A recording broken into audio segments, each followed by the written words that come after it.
சீமான் வந்து ஆட்சி அமைக்கணும்னு சொல்லி தொண்டர்கள் கேட்குறாங்க. செட்டிங் எப்படி குழந்தைகள்லாம் வந்து பார்த்தீங்கன்னா வந்து அழுது விஜய் மாமாவுக்கு வாக்களிங்க அப்படின்னு சொன்னது, அது என்ன நேச்சுரலாக, அது ஆர்கானிக்காக நடந்ததா? இல்லை, செட்டிங். இப்போ ஒரு பையன் வந்து யாரோ ஒரு டிவிக்கு தொண்டன் வந்து சீமான் அவர் வந்து ஆதரவளிக்கணும்னு சொல்லி கேட்கறது வந்து ஏதோ தொண்டரே வந்து கேட்குற மாதிரி இருக்கு இல்லையா? தொண்டரே கேட்கல, செட்டிங்னு சொல்ல வரேன் நான். சீமான் வந்து இப்போ குரல் கொடுக்க வேண்டிய அவசியமே இல்லை. அவசியமற்ற நேரங்களெல்லாம் சீமானை வந்து பேச வைக்கிறதுன்றதே வந்து பார்த்தீங்கன்னா ஒரு வகையான சூழ்ச்சி. நான் சொல்லுவேன், சூழ்ச்சி தான் அது. இப்போ சீமான் அவர்களும் இதை இப்போ எதுவுமே பேசக்கூடாது. ஏன்னா இப்போ நடக்கிறது அத்தனையுமே வந்து சினிமாட்டிக். டிவிக்கவே அச்சப்படுது மறுத்தேர்தல். ஏன்? நீங்கள் தான் பெரிய ஆளை, பெரிய கல்ட்டு, பெரிய நடிகர் எல்லாம் இருக்கீங்களா, ஏன்டா பயப்படுறீங்க? சீமான் நாளைக்கே ரெடி. நாளைக்கே நீங்கள் ரீஎலெக்ஷன் சொன்னால் உடனே வண்டி ரெடி ஆகிடும், கூட்டங்களில் பேசுறது தயாராகிடுவார். ஏங்க நீங்கள் பயப்படுறீங்க? தோல்வியை சந்தித்தவரை இன்னொரு தோல்வி இருந்தாலும் பரவாயில்லன்னு கிளம்பிடுவார். ஆனால் நீங்கள் ஏன் பயப்படுறீங்க? நீங்கள் தான் பெரிய கல்ட்டு ஆச்சா. ஏன்னா நீங்கள் அடித்தது மிஷின் அடிச்சிங்க, இலக்கு வச்சு அடிச்சிங்க நீங்கள். அதனால தான் உங்களுக்கு இந்த வாக்கு சதவீதம் வந்து பார்த்தீங்கன்னா குறைஞ்சது கூட காரணம். இப்போ நான் சொல்கிறேன், இப்போ வச்சிங்கனாக்கா இப்போ இந்த 4% போயிட்டு உடனே அடுத்த தேர்தல் பழையபடி அந்த 8.5% வந்துடும். நீங்கள் ஒரு வருஷம் கவர்மெண்ட் ரன் பண்ணீங்கன்னு வச்சிங்கன்னா அந்த 8 16 ஆகிடும். கரூர் சம்பவத்துக்கு அவர் தொடர்பு இருக்கு, அவர் மேலே வந்து சிபிஐ விசாரணை பண்ணணும், எஃப்ஐஆர் பதிவு பண்ணணும். சொன்னது யாரு? திருமாவளவன். இன்னைக்கு திருமாவளவன் என்ன ஆயிட்டாரு? இன்னைக்கு தம்பி விஜய் என்கிட்ட ஃபோனில் பேசுனார், பெருமையாக சொல்கிறாரு. சார் நமக்கு இப்போ பிரச்சனை கிடையாது. எனக்கு என்ன விசி ஆட்சி நிலைக்குமா? விசிகா வந்து ஆதரவே அளிக்கட்டும் சார். ஆட்சி நிலைக்குமா? நிலைக்காதுல்ல. விசிகா கிட்டனா 10 பேராக இருக்கிறாங்க, இருக்கிறது 2 பேர் தானே. அப்போ எட்ஜில் நிற்குது, விளிம்பு நிலையில் தான் வந்து விஜயோட ஆட்சி, தாவேக்கு ஆட்சி எட்ஜில் நிற்குது. பல பேர் பைத்தியம் கூட பேசிட்டு இருக்கலாம். இது நாம் தமிழர் அவ்வளோதான் சீமான் போய் படுத்து தூங்கிடுவார், அப்படிலாம் கிடையாது. அடுத்த நாள்லேருந்து கட்சி வேலை நடந்துட்டு இருக்கு. தேர்தலுக்கு ரிசல்ட் வந்த அடுத்த நாள்லேருந்து ஒரே ஒரு காணொலி, ஒரே ஒரு ஆடியோ. அடுத்த நாள் சீமான் வந்து பார்த்தா கட்சி வேலை பார்த்துட்டு இருக்கிறார். ஆளுங்கட்சியை எதிர்த்து போராடக்கூடிய ஒரு பிரைமரி ஃபோர்ஸ், முதன்மை சக்தி எது? நாம் தமிழர் தான். ஆனால் டிவிகேவை வந்து ஆட்சியின் அவலங்களை வந்து யார் வந்து பிரதானப்படுத்தி மக்கள்கிட்ட வந்து அந்த பிரச்சனையை கொண்டு போய் பேசுகிறாங்களோ அவங்க தான் வந்து பார்த்தீங்கன்னா வந்து வாக்கு சதவீதம் வந்து பார்த்தீங்கன்னா அதிகம் பெறுவாங்க. அந்த வகையில் நான் சொல்கிறேன்.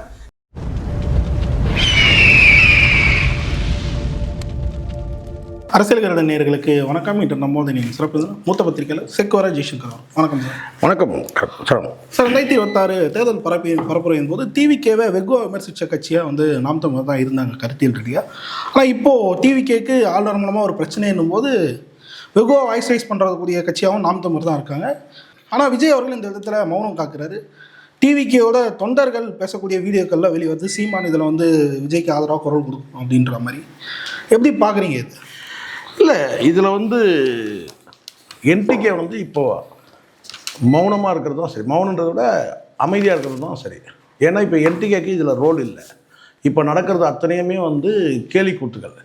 இது அத்தனையும் கூர்ந்து கவனிச்சுட்டு அதற்கு பிறகு ஆட்சி அமைக்கட்டும், அதற்கு பிறகு வந்து பேசுகிறது தான் சரியாக இருக்கும். இப்போ நடக்கிற அத்தனையுமே வந்து எல்லாமே சினிமாட்டிக்காக. நீங்களே பாருங்கள், அத்தனை நிகழ்வும், எல்லா நிகழ்வும் ஒரு ஒவ்வொரு என்ன சொல்ல ஒவ்வொரு நாளும் ஒவ்வொரு நிமிடம் பார்த்திங்கன்னா சினிமாவில் தான் நடந்துகிட்ருக்கு.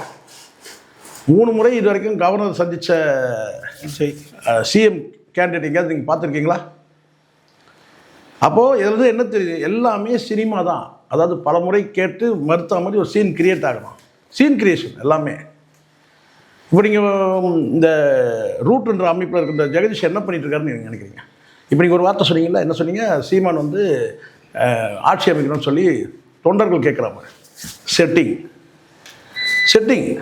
எப்படி குழந்தைகள்லாம் வந்து பார்த்தீங்கன்னா வந்து அழுது விஜய் மாமாவுக்கு வாக்களிங்க அப்படின்னு சொன்னது, அது என்ன நேச்சுரலாக, அது ஆர்கானிக்காக நடந்ததா? இல்லை, செட்டிங். சீமானை சார் அதில் இருக்கணும். நான் சொல்கிறது உங்களுக்கு புரியல உங்களுக்கு. இப்போ ஒரு பையன் வந்து யாரோ ஒரு டிவிக்கு தொண்டன் வந்து சீமான் அவர் வந்து ஆதரவளிக்கணும்னு சொல்லி கேட்கறது வந்து ஏதோ தொண்டரே வந்து கேட்குற மாதிரி இருக்கு இல்லையா? தொண்டரே கேட்கல, செட்டிங்னு சொல்ல வரேன் நான். ஓகே. சீமான் வந்து இப்போ குரல் கொடுக்க வேண்டிய அவசியமே இல்லை. அவசியமற்ற நேரங்களெல்லாம் சீமானை வந்து பேச வைக்கிறதுன்றதே வந்து பார்த்தீங்கன்னா ஒரு வகையான சூழ்ச்சி. நான் சொல்லுவேன், சூழ்ச்சி தான் அது. இப்போ சீமான் அவர்களும் இதை இப்போ எதுவுமே பேசக்கூடாது. ஏன்னா இப்போ நடக்கிறது அத்தனையுமே வந்து சினிமாட்டிக். எத்தனை விஷயம் பேசலாம். இப்போது பேலன்ஸ் ஷீட்டில் வந்து இப்போ இந்த இவிஎம்லனால வந்து பார்த்தீங்கன்னா வந்து தோல்விக்கு ஒரு காரணம். இப்போ பேசினா என்ன சொல்லுவாங்க? இப்போ சீமான் பேசுகிறான்னு வச்சுங்க, இது தேர்தலுக்கு முன்னாடி சொல்ல வேண்டியது தானே, தேர்தல் ரிசல்ட் வந்த பிறகு பேசுகிறீங்களேன்னு கேட்பாங்க. கரெக்டாக? இப்போ பேச முடியாது, நெகட்டிவாக சில விஷயம் எல்லாமே. ஆமாம், இப்போ சீமான் எது பேசணும் நெகட்டிவாக, சீமான் இப்போ அமைதியாக இருக்கிறது தான் கரெக்டு இல்லையா? உள்ளபடியே வந்து பார்த்தீங்கன்னா வந்து 200 பொதுக்கூட்டங்கள் எந்த தலைவரும் பேசலை. உள்ளபடியே வந்து பார்த்தீங்கன்னா ரெஸ்ட்டு தேவை தான். இன்றைக்கி வந்து பார்த்தீங்கன்னா இருக்கிற தலைவரில் யாருக்கு ரெஸ்ட்டு தேவைன்னா வந்து சீமானுக்கு ரெஸ்ட்டு தேவை தான். ரெஸ்ட்டுன்றது வேறு விஷயம், உழைப்பாளிகளுக்கு எப்போவுமே ரெஸ்ட்டு கிடையாது, அது வேறு விஷயம். ஆனால் இப்போ வந்து மௌனம் காக்கிறது தான் சரி. ஏன் வந்து பேசணும்? டிவிகேக்கு வந்து ஆட்சி அமைக்கணும்னு சொல்லிட்டு மனசுவாடிக்காரன் போன்றவர்கள் பேசலாம். அவங்களுக்கு எந்த குறிக்கோளோ கொள்கையோ எதுவுமே கிடையாது.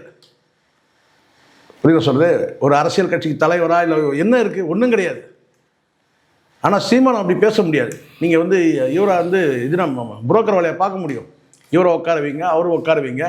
உங்களுக்கு யாருக்கும் வேணா இதை சொல்லலாம், யாருக்கும் மெஜாரிட்டி இல்லைன்னா டிசால்வ் பண்ணுங்கள், ரீஎலெக்ஷன் கண்டக்ட் பண்ணுங்கள், அதை தான் சொல்ல முடியும். நான் அதான் சொல்லுவேன்.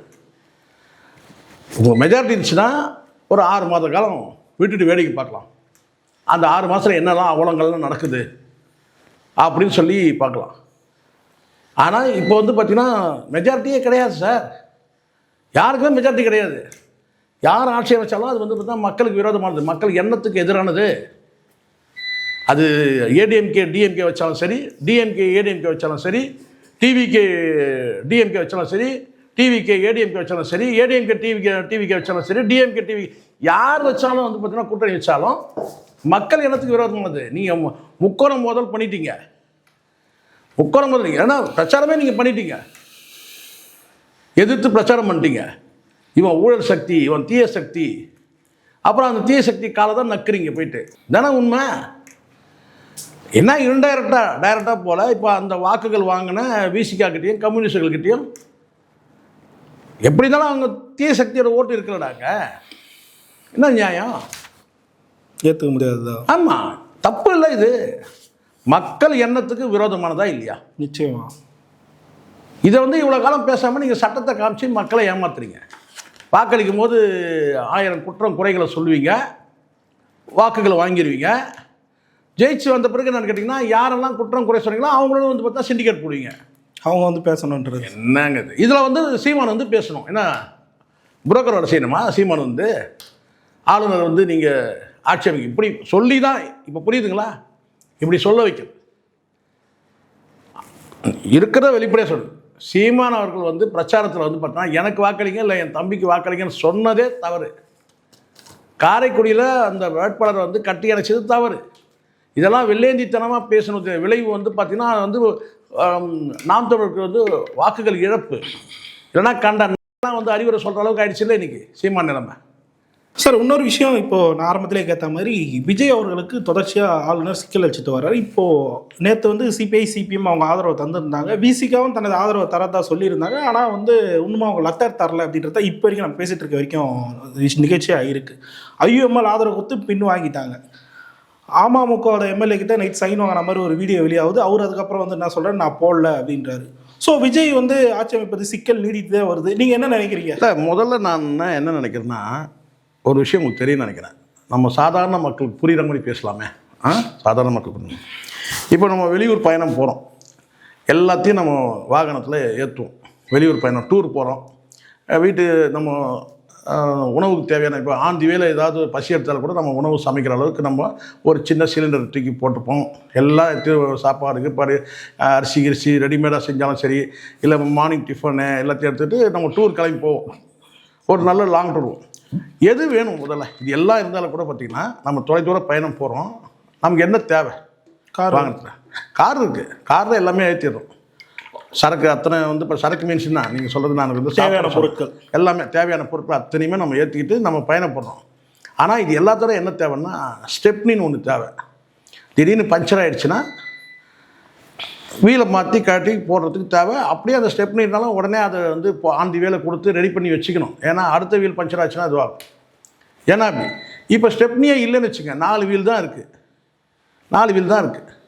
திடீர்னு ஒரு வீல் பஞ்சர் ஆச்சுன்னா என்ன ஆகும்? நடுக்காட்டில் நிற்போம். இப்போ கிட்டத்தட்ட விஜய்க்கு அப்படி தான் இருக்குது. விஜய்க்கு வந்து ஸ்டெப்னி இல்லாத வந்து கரெக்டாக இப்போ இந்த வாய்ப்பெல்லாம் நீங்கள் சொல்கிறீங்கல்ல, அதெல்லாம் கொடுக்கறதுலாம் ஒரு பக்கம் இருக்கட்டும், இந்த வாய்ப்பே கொடுக்கறது உண்மையாகவே இருக்கட்டும். கம்யூனிஸ்டுகள் 2 கம்யூனிஸ்டுகள் கொடுக்குறாங்க, விசிகா கொடுக்குது, அப்புறம் அந்த முஸ்லீம் லீக் கொடுக்குது, எல்லாமே கொடுக்குறதா வச்சுப்போம். எப்படி இருக்குது? டைட்டாக இருக்குது. நீங்கள் சொல்லலாம் 2 கூடுதலாக கூட இருக்குது சார், 1 கூடுதலாக இருக்குது சார், 118 தான் இருக்குது, 119 20 கூட வந்துச்சு சார், 20 கூட வரட்டும். 2 வீல் பஞ்சர் ஆகிடுச்சு சார் அட் அ டைமில். அப்போ என்ன சார் பண்ணுவீங்க? அப்போ தான் இருக்கும். அப்போது அதுதான் எப்படி இப்போது இந்த விஷயத்தில் மாரிதாஸ் சொல்கிற கருத்தை நான் அப்படியே முன்மொழிகிறேன்.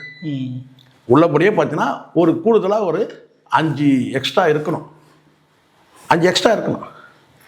இப்போ ஒன்றுமே இல்லை சார். இப்போ நீங்கள் காரில் நீங்கள் 4 வீல் போகிறீங்க, 4 வீல் எக்ஸ்ட்ரா இருந்துன்னு வச்சுங்க, ஸ்டெப்னியாக இருந்துன்னு வச்சுங்களேன், எப்படி இருக்கும் சொல்கிறேன். எப்போ கைத்திங்கன்னா பயப்படவே தேவையில்லை சார். எவ்வளோ தான் அடிச்சுட்டு போயிட்டே இருக்கலாம். இது 4 வீல் பஞ்சர் ஆனாலும் வந்து பார்த்தீங்கன்னா அடுத்த நிமிஷம் வந்து பார்த்தீங்கன்னா ஜாக்கி தூக்கி டக்குன்னு வீலை தூக்கி மாற்றிட்டு போயிட்டே இருக்கு. ஒரு அரை மணி நேரம் வீலை கட்டி மாட்டுறது, அவ்வளோதான். எவ்வளோ தூரம் வேணாலும் போகலாம். 4 இருக்குது எக்ஸ்ட்ரா. ரைட். ஒரு ஸ்டெப்னியே போதும் சார். அதான் 2 தான், 4 இருக்குது. எவ்வளோ தூரம்னா அடிச்சு தூக்கி போட்டு போயினே இருக்கலாம். எங்கே பஞ்சர் கடை வருதோ அந்த 4 வீல் தூக்கி போட்டு இல்லைப்பா, அரை மணி நேரம் டீ சாப்பிட்டு வரதுக்குள்ள இந்த பஞ்சர் போட்டு முடிஞ்சிச்சு, அவ்வளோதான், தூக்கி போட்டு போயிட்டே இருக்கு. இதுதான். ஆனால் விஜய் நிலமை அப்படி கிடையாது. No stepney. ஸ்டெப்னி இருக்குது, அது வேறு. உடனே நீங்கள் அப்படி போயிடாதீங்க. என்ன அந்த ஸ்டெப்னிலாம் வச்சுருக்கிறிய, இதுக்கு ஸ்டெப்னி வேணும்ல. இது வாழ்க்கைக்கு ஸ்டெப்னி வச்சுருக்கிற, ஆட்சிக்கு ஸ்டெப்னி வேணும்ல. அப்படின்னா அந்த ஸ்டெப்னி கொண்டு வர முடியாது இங்கே. அது வேறு விஷயம். அது அப்புறம் கதை. நீ திருச்சியில் வந்து ரிசைன் பண்ணி அங்கே நீங்கள் வந்து ஸ்டெப்னியை கொண்டு வரதெல்லாம் அப்புறம். நான் சொல்கிறது எம்எல்ஏக்களில் உங்களுக்கு ஸ்டெப்னி இல்லை, கரெக்டாக டைட்டாக வச்சுருக்கீங்க. இது அப்படியே சப்போர்ட் பண்ணால் கூட நீங்கள் டைட்டாக தானே இருக்குது. திடீர்னு ஒரு 4 பேர் சொல்கிறான் சார். இப்போது ஒரு சின்ன ஒரு விஷயம் சொல்கிறேன், இப்போ சிரிக்காதீங்க. வந்து கவர்மெண்ட் சர்வீஸில் இருக்கிறவங்க பொதுவாக, இல்லை நானே கூட இருந்திருக்கேன், கவர்மெண்ட் சர்வீஸ் இருந்திருக்கேன். அப்போது அதில் வந்து பார்த்தீங்கன்னா ஒரு எம்ப்ளாயி வந்து ரொம்ப இன்னசென்ட்டான எம்ப்ளாயி. அப்போ வந்து பார்த்தீங்கன்னா உங்களுக்கு தெரியும், இந்த ப்ரொமோஷன்லாம் எப்படி கொடுப்பாங்கன்னு கேட்டிங்கன்னா, ஒன்று பதவி மூப்பு, அதாவது என்ன சீனியர், அதாவது என்ன ஒரு பதவியிலேருந்து இன்னொரு பதவிக்கு மேலே போயிட்டாங்கன்னா இருக்கிற பதவியில் வந்து கீழே இருக்கிறவங்க மேலே வருவாங்க. இப்போ மேலே ஒருத்தர் போயிட்டாருன்னா கீழே வந்து நம்ம இருந்த இடத்துல வந்து பார்த்தீங்கன்னா கீழே இருக்கிற ஒருத்தர் வந்து நம்ம இடத்துக்கு வருவார். இப்படி தான் ஜம்ப் ஆகி வரும். அப்போ ஒருத்தர் வந்து என்ன செஞ்சார், ஒரு இன்னசென்ட்டாக ஒரு எம்ப்ளாயி என்ன சொன்னார், அவர் எப்பவுமே இன்னசென்ட் தான் அவர் என்ன சொன்னார்னு கேட்டிங்கன்னா, ரொம்ப சிம்பிளாக ஒரு வார்த்தை சொல்லிட்டார். என்னென்னா, நான் இப்போ நாங்கள் வந்து எல்லோரும் டூர் போனோம், ஆஃபீஸில் அஃபிஷியலாக ஒரு டூர் போகிறோம். அப்போ வந்து பார்த்திங்கன்னா வந்து ஒரு ட்ரைனிங்காக போகணும். நீங்கள் மட்டும் போகிறீங்களே, ஏதாவது ஒரு வண்டி கிண்டி ஆக்சிடென்ட் ஆகி நீங்கள் வந்து ஒரு 5 பேர் செத்து போயிட்டீங்கன்னா ஈஸியாக நாங்கள் வந்து ப்ரொமோஷன்களுக்கு கிடச்சிடும் அப்படின்னு சொல்லி சொன்னார். அந்த மாதிரி இப்போ சப்போஸ் ஒரு 4 எம்எல்ஏ செத்து போகிறான் சார், என்ன சார் ஆகும் நீங்களே சொல்லுங்கள்? பெரும்பான்மை இழந்துருவாங்க. பெரும்பான்மை இழந்துடும். ஆனால் 2 பேர் வந்து ரிசைன் பண்ணிட்டு எனக்கு பிடிக்கலைங்க, எனக்கு இது தலைவர் வந்து பார்த்திங்கன்னா எங்களுக்குமே எனக்கு வாய்ப்பு கொடுக்க மாட்டாருங்க, எதுக்குமே வந்து ரூட்லேயும் ஒரு வாய்ப்பு கொடுக்க மாட்டாரு, எதுக்கும் ரூட்டும் கொடுக்க மாட்டேங்கிறாரு, எதுக்குமே ரூட்டு கொடுக்க மாட்டார், சம்பாதிக்கிறதுக்கு ரூட்டு கொடுக்க மாட்டேங்கிறாரு, ரூட்டுன்ற அந்த அமைப்புலேயும் எங்களுக்கு ஒரு வந்து நடிகைகளோட ஒரு வாய்ப்பு தர மாட்டேங்கிறாரு அப்படின்னு சொல்லி. ஏன்னா ரூட்டுன்ற அமைப்பு அதுக்கு தானே இருக்குது, அந்த ரூட்டுன்ற அமைப்பே மாமாவில் பண்ணுறதுக்கு தானே இருக்குது இல்லையா, நடிகளை வச்சு. அப்போது எனக்கு வந்து பார்த்தீங்கன்னா ஏதோ ஒரு வகையில் வந்து கருத்து வேற்றுமைங்க, கொள்கை கருத்து வேற்றுமைலாம் வராது, அந்த ரூட்டில் வந்து எங்களுக்கு ரூட்டு கொடுக்க மாட்டேங்கிறாருங்கன்னு சொல்லி ஒரு 2 பேரும் என்ன செய்யறோம், ரூட்டு மாறிடுறான் சார். என்ன சார் ஆகும்? ரூட்டில் வாய்ப்பு இல்லை, நாங்கள் ரூட்டு மாறுறோம். ரூட்டு மாறி அதிமுக போயிட்டான்னு வச்சுங்க சார், என்ன ஆகும்? ஆட்சிக்கு வந்துடும், எப்போனாலும் வந்துடும். அப்போ நீங்கள் என்ன செய்யணும்னு கேட்டால், இப்போ விஜய் என்ன செய்கிறாருன்னா, என்ன செய்கிறாருன்றதை நான் சொல்கிறேன். இப்போது அவருக்கு வந்து பயமாக இருக்குது. யாரை? அந்த எம்எல்ஏக்களை கொண்டு வந்து இங்கே வந்து ஃப்ளோர் டெஸ்ட் பண்ணும்போது திடீர்னு மாறிடுவாங்களோன்ற பயம் இருக்குது. அதனால் என்ன செய்கிறாரு கேட்டிங்கன்னா, அங்கே உட்கார வச்சு அவங்களுக்கு போதனைகள், தினம் போதனைகள் நடந்துக்கிட்டு இருக்கு. என்ன போதனைகள்? ஏதோ அறிவு போதனை நினச்சிடாதீங்க, போதனை நடக்கலை, போதைகள் நடந்துகிட்டு இருக்கு. என்ன போதை? சரக்கு போதை, நடிகை போதை, இப்படி போதைகள் தான் வந்து ரிசல்ட்டில் இருக்குது. சரிங்களா? அவங்களும் ரிசல்ட்டில் வச்சுருக்கிறாங்க, அதிமுக ரிசல்ட்டில் வச்சுருக்கிறாங்க, அவங்க ஸ்டேட் விட்டு ஸ்டேட்டு தாண்டி வச்சுருக்கிறாங்க. இங்கே வந்து ஏதோ ரிசல்ட்லாம் இல்லாமல் இருக்கிறது டிஎம்கே. அப்போது வந்து நம்ம திமுக தரப்புனாக்கா நம்ம எம்எல்ஏ வேறு விலை போக மாட்டார்கள், அது ஒரு கான்ஃபிடென்ட்டாக இருக்கு, நம்பிக்கையாக இருக்கிறாங்க, அவங்களுக்கு எந்த ரிசல்ட்டும் தேவைப்படலை. ஆனால் அதிமுகவுக்கு நம்பிக்கை இல்லை, ரிசல்ட் தேவைப்படுது. சரி, ஆளுங்கட்சியாக இருக்கிற நீங்கள் ஒரு ஸ்டார் ஹோட்டலில் தான் தங்க வச்சுருக்கீங்க இப்போவும் கூட. அங்கே வந்து பலவிதமான வந்து போதைகள் கொடுத்து தான் அங்கே வச்சுருக்கீங்கன்றது தான் உண்மை. ஏன்னா இல்லைன்னா அவங்களும் மாறிடுவாங்க. இப்போ எல்லாம் சிக்கல் என்னென்னா, இத்தனை பேரை நீங்கள் வந்து இத்தனை கட்சிகளை நீங்கள் கேட்டால் கூட சுகராக இருக்குன்னு சொல்லுவாங்கல்ல, இது ரொம்ப கராராக ரொம்ப கரெக்டாக இருக்க வந்து எட்ஜில் நிற்குதுங்க. அப்போ திடீர்னு ஃப்ளோர் டெஸ்ட் வரும்போது பார்த்தா திடீர்னு 2 பேர் வந்து காணாமல் போயிடுறான், இல்லை 2 பேர் வந்து ஏதோ ஒன்று ஆயிடுறான் சார். ஆனால் வாக்கெடுப்பில் வந்து பார்த்தா அவன் கலந்துக்கவே இல்லை சார். என்ன சார் ஆகும்? ஆட்சி கவுந்துடும், மெஜாரிட்டி ப்ரூவ் பண்ண முடியாது, அவ்வளோதான். அதனால தான் கவர்னர் சொன்னேன், இந்த மாதிரியான சூழல் தேவையில்லை, நீங்கள் கான்கிரீட்டாக காட்டுங்கன்னு கேட்டால், அந்த கான்கிரீட்டாக காட்டுறதுலையே அந்த 118 காட்டுறதுல சிக்கல் இருக்குது, இன்னும் இழுபறியில் இருக்குது. இது இந்த காணொலி இந்த இப்போ நம்ம பேசுகிற வரைக்கும் இழுபறியில் தான் இருக்குது. அவர் என்ன சொல்லுவார், இவர் என்ன சொல்லுவார், இவருக்கு ஆதரவு தெரிவிக்கிறாரா, அவர் இப்போ கம்யூனிஸ்டுகள் ஆதரவு தெரிவிக்கிறாங்க சார். கம்யூனிஸ்ட் நான் கேட்குறேன், அங்கே வந்து வாக்கெடுப்பு நடத்துகிற இடத்துல யார் சார் வர போகிறாங்க? அவர் வருவாரா சார்? அவர் கம்யூனிஸ்ட் லீடர் யாராவது இருக்கார்ல, சண்முகம், அவர் வருவாரா? அங்கே வர்றது யார்? எம்எல்ஏ தானே. சண்முகம் வரப்போகிறாரு. இங்கே திருமாவளவன் வராரு சார், திருமாவளவன் வரப்போகிறாரு. அங்கே 2 எம்எல்ஏ தானே வரப்போகிறாங்க. அங்கே வந்து திடீர்னு மாறிட்டா என்ன பண்ண முடியும்? அந்த நிலைமை எல்லாருக்கும் இருக்குது. இது விஜய்க்கே இருக்குது, அந்த நிலைமை விஜய்க்கே இருக்குது. திடீர்னு 2 பேர் வந்து பார்த்தீங்கன்னா தாய் கட்சிக்கு வந்து நான் துரோகம் பண்ண விரும்பலைங்க, நான் வந்து மாறிடுறேங்க. சரி, இப்போ விட்டுருங்க சார், அமைச்சரவை கூட்டுறீங்க சார், மந்திரி பதவி லிஸ்ட்டு அடிங்க, எல்லாம் நீங்கள் டிக்ளேர் பண்ணிடுங்க சார். அப்போ திடீர்னு 2 பேர் வந்து கேட்டிங்கன்னா நாங்கள் வந்து ராஜினாமா பண்ணிட்டு நாங்கள் அதிமுக போகிறோங்க, எங்கள் தாய் கழகத்துக்கு நாங்கள் போயிடுறோங்க. நான் அப்போ உங்கள் நிலைமை என்ன ஆகும் சொல்லுங்கள்? அப்பவும் காலி தானே சார் நீங்கள். அப்போ இப்போ புரியுதுங்களா? இதுவே முதல்ல மக்கள் எண்ணத்துக்கு விரோதம், சட்ட விரோதன்றதுலாம் வேற, மக்கள் எண்ணத்துக்கு விரோதமாக இருக்குல்ல. ஏன்னா நேற்றைய தினம் வரைக்கும் ஆர்எஸ்எஸ் பெற்றெடுத்த குழந்தை, தகுதி இல்லாத நபர், கரூர் சம்பவத்துக்கு அவர் தொடர்பு இருக்குது, அவர் மேலே வந்து சிபிஐ விசாரணை பண்ணணும், எஃப்ஐஆர் பதிவு பண்ணணும் சொன்னது யார்? திருமாவளவன். இன்னைக்கு திருமாவளவன் என்ன ஆயிட்டாரு? இன்னைக்கு தம்பி விஜய் என்கிட்ட ஃபோனில் பேசுனார், பெருமையாக சொல்கிறாரு. சார் நமக்கு இப்போ பிரச்சனை கிடையாது கேட்டால், விசி ஆட்சி நிலைக்குமா? விசிகா வந்து ஆதரவே அளிக்கட்டும் சார், ஆட்சி நிலைக்குமா? நிலைக்காதுல்ல. விசிகா கிட்ட 10 பேராக இருக்கிறாங்க, இருக்கிறது 2 பேர் தானே. அப்போ எட்ஜில் நிற்குது, விளிம்பு நிலையில் தான் வந்து விஜயோட ஆட்சி, தாவேக்கு ஆட்சி எட்ஜில் நிற்குது. ஏன்னா கவர்மெண்ட் கெசட்டில் பேர் வந்துடும். இப்போ ஜானகி இருக்கிறாங்க இல்லையா, ஜானகி அம்மா இருக்கிறாங்கல்ல, இருந்தாங்கல்ல 13 நாளாக இன்னும் இருந்தாங்க இல்லையா, அந்த மாதிரி இருக்கும். அவ்வளோதான். குறிப்பாக சார், இப்போது இந்த மாதிரி ஒரு சூழல் போயிட்டுருக்கு. திமுக அதிமுக முக்கிய நிர்வாகிகள், நல்ல முக்கிய பொறுப்பில் இல்லை அந்தந்த ஏரியாவில் இருக்கிறவங்க வந்து பண்ணையார் அப்படின்னு சொல்லிட்டு சொல்லுவாங்க, பண்ணையார் மனப்பான்மை தான் தெரிவாங்க அப்படின்னு சொல்லிட்டு ஒரு விஷயத்தை வந்து சொல்லுவாங்க. அதுலேருந்து தான் நாங்கள் மாற்று அப்படின்னு சொல்லிட்டு தாவேக்கா வந்து உள்ளே வராங்க. ஆனால் நேற்று விஜய் அவர்களின் கட்சியில் வந்து ஜெயிச்சிருக்கக்கூடிய எம்எல்ஏ ஒருவர் பேசக்கூடிய ஒரு ஆடியோ வந்து லீக் ஆகுது. அதில் அவரும் அந்த திமுக அதிமுக எம்எல்ஏக்கள் போன்ற அந்த பண்ணையார்த்தனத்தோடு பேசக்கூடிய ஆடியோவாக அது இருக்கு. சார், அந்த பையன் வந்து அவ்வளோ தைரியமாக பேசுறதுக்கு காரணம்னா, இப்போ இல்லை சார், ஒரு 2 வருஷத்துக்கு முன்னாடியே ஜான் என்கிட்ட பேசும்போது ஒரு வார்த்தை சொன்னார். புசி ஆனந்த் வந்து அறந்தாங்கியில் இந்த பையன் பேர் தான் சொல்லி தான் சொன்னார். அறந்தாங்கியில் யாரோ ஒரு பையன் வந்து சொந்தமாக சொந்த செலவில் கட்சி ஆஃபீஸை கட்டிட்டான். அவனுடைய சொந்த இடத்துல கட்சி ஆஃபீஸ் கட்டி பேர் போர்டெல்லாம் வச்சுட்டான். அதை போய் இவர் தான் திறந்து வச்சுட்டு வந்தார் புசி ஆனந்த். அந்த மாதிரி செய்கிறது வந்து நாளைக்கு நமக்கு சிக்கலாகும் சார். அதை வந்து நம்ம வந்து அதை அனுமதிக்கக்கூடாதுன்னு நான் தலைவர்கிட்ட பேசியிருந்தேன். ஆளாளுக்கு இந்த மாதிரி சொந்த கட்சியில் சொந்த பணத்தில் சொந்த இடத்துல கட்சி ஆஃபீஸ் வச்சால் நாளைக்கு திடீர்னு வந்து அந்த கட்சி ஆஃபீஸே வந்து பார்த்தீங்கன்னா கலைக்கும் போது அது பெரிய செய்தியாகும். அது ஒன்று கட்சி ப்ராப்பர்ட்டியாக இருக்கணும், கட்சி சொத்தாக இருக்கணும். எப்படி ஜான் சொன்னதுன்னா கட்சி சொத்தாக இருக்கணும். ஒன்று கட்சி பேருக்கு எழுதி கொடுத்தன இடத்த தன் சொந்த இடத்துல கட்சி ஆஃபீஸ் கட்டுறதுக்கு அனுமதி கூட நான் தலைவர்கிட்ட நான் சொல்லிட்டேன். அது புஷியானது வந்து இந்த மாதிரி என்கரேஜ் பண்ண தப்பு. கேட்டாக்கா வந்து அவன் 10 கோடி ரூபா கொடுக்குறேன்னு சொல்லி ரெடியாக இருக்கிறான், அப்படின்லாம் சொல்லி 10 கோடி செலவு பண்ணுறதுக்கு கூட தயாராக இருக்கிறான்னு சொல்லி ஒரு வார்த்தை சொல்கிறாரு அப்படின்னு என்கிட்ட ஒரு தடவை அதை ஷேர் பண்ணார். ஜானுக்கு வந்து உள்ளபடியே வந்து இதெல்லாம் வந்து ரொம்ப சரி பண்ணிக்கணுன்ற எண்ணம் ஜானை பொறுத்த வரைக்கும். என்ன இதெல்லாம் வந்து நாளைக்கு நமக்கு எதிராக வந்து முடியும், அதை அனுமதிக்க முடியாது. ஒன்று கட்சி பேருக்கு நீங்கள் சொத்தை எழுதி வச்சிடணும், கட்சிக்கு தானமாக கொடுத்துரு இடத்த. ஆனால் நீ சொந்த செலவில் உங்கள் சொந்த இடமாக தான் கட்சி ஆஃபீஸ் வைக்கிறது அனுமதிக்கூடாது சொல்லி சொல்கிறாரு. அதில் தான் அந்த நபர் தான் இந்த பையன் அறந்தாங்க. எனக்கு நல்லா தெரியும் அறந்தாங்கில். இப்போ கூட அந்த ஒரு ஸ்ட்ராங்கான ஆள் தான், நான் இல்லைன்னு சொல்லலை. ஆனால் அதே சமயத்தில் இப்படியான ஒரு இந்த ஸ்ட்ராங் பர்சன்லாம் வந்து பார்த்தீங்கன்னா இப்படியான வந்து நீங்கள் சொன்ன மாதிரி பண்ணை ஆதிக்கம் போல் பண்ணாங்கன்னா நாளைக்கு அது வந்து இன்னொரு வகையான அதிமுக திமுக போல தான் ஆயிடும். கிட்டத்தட்ட அது அப்படி தான் இருக்குச்சுங்க. அதோட அப்படி இருந்தாலே பரவாயில்லன்ற மாதிரி இருக்குது இப்போ இருக்க நிலமை. இது அதிமுக திமுக மாதிரி இருந்தால் கூட பரவாயில்லைங்க, இது என்னங்க இது நடக்குதுங்க, எம்ஜிஆர் காலத்தில் கூட இப்படி நடக்கலைங்க, அப்படி ஒரு சர்வாதிகாரமான தலைமைக்கே ஒரு சர்வாதிகார மனப்பான்மை தானே சார் இருக்குது. அப்போ அவனை ஃபாலோ பண்ணுறவன் என்ன எப்படி இருப்பான்? இப்படி தான் இருப்பான். மறுதேர்தல் வரும்னு நினைக்கிறீங்களா? எப்படி மறுதேர்தல் வரும்னு நினைக்கிறீங்களா? இல்லை கண்டிப்பாக வரும் சார். ரேஸ் அதுதான் நியாயம் சரண். நான் சொன்னால் எங்களுக்கு நிறைய பேர் கஷ்டமாக இருக்குது. நான் உள்ளபடியே சொல்கிறேன். யாருக்கும் மெஜாரிட்டிக்கு வழங்கலைன்னு சொன்னால் அந்த மக்கள் வந்து பார்த்திங்கன்னா வந்து ஒரு முடிவு பண்ணுறாங்க, யாருக்குமே வந்து நான் மெஜாரிட்டி இல்லை. அப்போ நீங்கள் என்ன செய்யணும்? மீண்டும் மக்கள்கிட்ட தான் முறையிடணும்.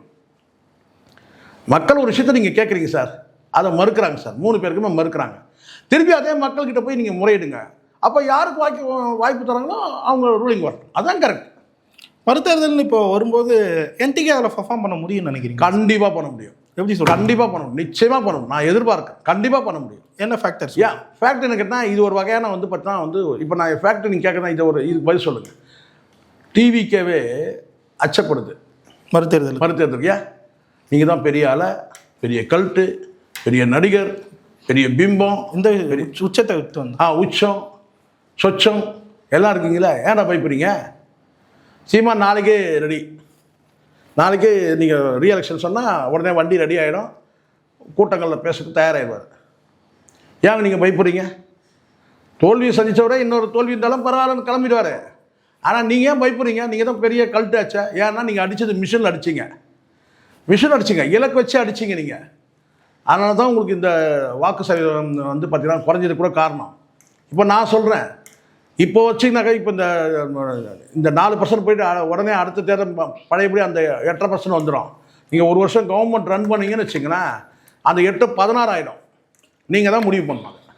நான் சொல்கிறேன், ஏன்னா உங்களை எதிர்த்து களமாட போகிறதே வந்து பார்த்தீங்கன்னா நாம் தமிழர் தான். திமுக வந்து பார்த்தீங்கன்னா வந்து கொஞ்சம் தயங்கலாம், அதிமுகவோட தயங்கலாம். ஏன்னா நீங்கள் அதிகாரத்தில் இருக்கீங்கன்னு சொல்லிட்டு. இவங்க அதிகாரத்தை எதிர்த்தே பழகினவங்க, அவங்க அதிகாரத்தில் இருந்து பழகினவங்க. அதிமுகவும் திமுகவும் அதிகாரத்தில் இருந்து பழகினவங்க, சரிங்களா? உங்களை எதிர்த்து களமாடுறது வந்து பார்த்தீங்கன்னா வந்து திமுக களமாடும், அதிமுக. ஆனால் இது எல்லாத்த விட பார்த்தீங்கன்னா வந்து பார்த்தீங்கன்னா முதன்மையாக இருந்து களமாடுறதுன்னு கேட்டிங்கன்னா அது கண்டிப்பாக நாம் தமிழர் தான். அவங்க மற்றவங்க களமாட மாட்டாங்கன்னு நான் சொல்லலை. ஆனால் முதன்மை சக்தி அதில் பிரைமரி ஃபோர்ஸ் எது? ஆளுங்கட்சியை எதிர்த்து போராடக்கூடிய ஒரு பிரைமரி ஃபோர்ஸ் முதன்மை சக்தி எது? நாம் தமிழர் தான். ஆனால் டிவிகேவை வந்து ஆட்சியின் அவலங்களை வந்து யார் வந்து பிரதானப்படுத்தி மக்கள்கிட்ட வந்து அந்த பிரச்சனையை கொண்டு போய் பேசுகிறாங்களோ அவங்க தான் வந்து பார்த்தீங்கன்னா வந்து வாக்கு சதவீதம் வந்து பார்த்தீங்கன்னா அதிகம் பெறுவாங்க. அந்த வகையில் நான் சொல்கிறேன், இப்போ நீங்கள் பண்ணிங்கன்னா நீங்கள் காலி ஆகிட்டீங்கன்னா அடுத்தது மிஷின் உங்களுக்கு உழைக்கும்னு சொல்ல முடியாது, சரிங்களா?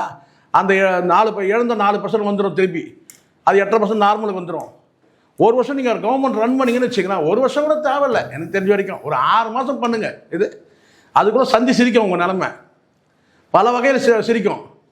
அன்றைக்கி வந்து பார்த்தீங்கன்னா எதிர்ப்பு அரசியல் பண்ணும்போது பார்த்தீங்கன்னா அங்கே வந்து அந்த 8 16 ஆகிடும். ஆனால் நீங்கள் வந்து பார்த்தீங்கன்னா முற்றிலும் இங்கே பல பேர் பைத்தியம் கூட பேசிட்டு இருக்கலாம். இது நாம் தமிழர் அவ்வளோதான், அவ்வளோதான், திமுக போயிடுச்சு, அவ்வளோதான், ஸ்டாலின் படுத்துருவார், அவ்வளோதான், சீமான் போய் படுத்து தூங்கிடுவார். அப்படிலாம் கிடையாது. அடுத்த நாள்லேருந்து கட்சி வேலை நடந்துகிட்ருக்கு. தேர்தலுக்கு ரிசல்ட் வந்த அடுத்த நாள்லேருந்து ஒரே ஒரு காணொலி, ஒரே ஒரு ஆடியோ. அடுத்த நாள் சீமான் வந்து பார்த்தீங்கன்னா கட்சி வேலை பார்த்துட்டு இருக்கிறார். இங்கே மற்ற கட்சிகள் மாதிரி வந்து பார்த்தீங்கன்னா ரிசல்ட்டில் கொண்டு போய் எம்எல்ஏக்களை வைக்கணும், இங்கே பாதுகாக்கணுன்ற அவசியமே கிடையாது. நேற்று ஒருத்தர் சொல்கிறாரு, எனக்கு சிரிப்பு தான் வந்துச்சு. சார் உங்களெல்லாம் நான் எப்படி பாராட்டுறதே தெரியல சார். என்ன சார் கேட்டேன், நீங்களும் ஒரு இந்த யூடியூப்பில் நீங்கள் இவ்வளோ விஷயம் பேசுகிறீங்க சார், நாங்கள் எல்லாத்தையும் வந்து பொறுமையாக கேட்போம், இது பேச சரியாக இருக்கா, அவர் பேச சரியாக இருக்கலாம் பார்ப்போம். ஆனால் இந்த 4 நாள் எங்களால் முடியல சார். என்ன சார், இந்த மெயின் ஸ்ட்ரீம் மீடியாக்கள் வந்து ஒரு 4 பேர் திடீர்னு அதிர்ச்சி செய்திடுறான் சார், அடுத்த 5 நிமிஷம் கழிச்சு மகிழ்ச்சி செய்திடுறான் சார். நேற்று திடீர்னு வந்து பார்த்தீங்கன்னா வந்து சார் ஒரு படி மேலே போயிட்டாங்க சார். இது அதிர்ச்சி செய்தி, மகிழ்ச்சி செய்தி, அதிர்ச்சி செய்தி, மகிழ்ச்சி செய்தி, இப்படி மாறி மாறி சொல்லிட்டு திடீர்னு என்ன சொல்கிறானுங்க, ஆளுநருக்கே செக் வைத்த விஜயன்ட்டானுங்க சார். இன்னொருத்தன் போடுறான், நான் கேட்டினா வந்து ராஜ்பவன் அதிர்ந்தது அப்படின்றான், ராஜ்பவனில் கால் வைத்தார் விஜயன் போடுறான். என்ன சார் இது, இப்படியா சார் இருக்கும்? 4 மீடியா மாற்றி மாற்றி எங்கள் உயிரை வாங்குறானுங்க சார். ஒரு கட்டத்துக்கு மேலே முதலமைச்சர் ஆக்கி தொலைங்க. எப்படி இப்படி முதலமைச்சர் ஆக்கி தொலைங்கயா. எது வருதோ நாங்கள் பார்த்து. ஏன் உங்களோட பெரிய இம்சையாக இருக்குது? சற்று முன் வந்து அதிர்ச்சி செய்தி, சற்று முன் வந்து மகிழ்ச்சி செய்தி, இப்படி ஒரு ஊடகம் போட்டால் பரவாயில்ல சார். ஒரு 5 ஊடகம் நானும் பார்க்குறேன், 5 மெயின் ஸ்ட்ரீம் வீடியோவோ மாற்றி மாற்றி மாற்றி மாற்றி மாற்றி மாற்றி போடுறாங்க சார். என்ன நடந்திருக்கு? என்ன சார் இது? ஒரு படி மேலே சொல்கிறார் அவர். என்னன்னா சார், ஒரு கவர்னரை போய் பார்க்கும்போது அந்த ஜனநாயகன் படத்தோட வந்து தயாரிப்பாளர் எதுக்கு சார் போகணும்?